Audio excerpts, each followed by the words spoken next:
ఆ.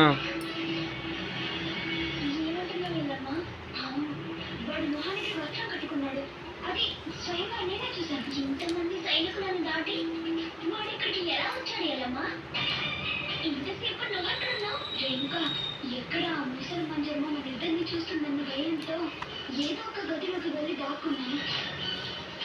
సరిగ్గా ఆ గది నుండి బయటికి రావాలన్న సమయానికి ఆ ముసలి ఇంకా మహారాణి గారు ఆ గదిలోకి వచ్చారు. నాకేం చేయాలో అస్సలు అర్థం కాలేదే. అందుకే వాళ్ళిద్దరూ వెళ్ళేంత వరకు అక్కడే వేచి చూసి వాళ్ళిద్దరూ వెళ్ళాక బయటికి వచ్చాను.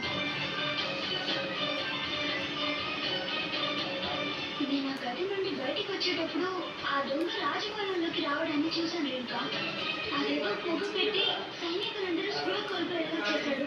నాకెందుకు వాడు కేవలం దొంగతనం చేయడానికి మాత్రమే వచ్చాడు అనిపించాడు.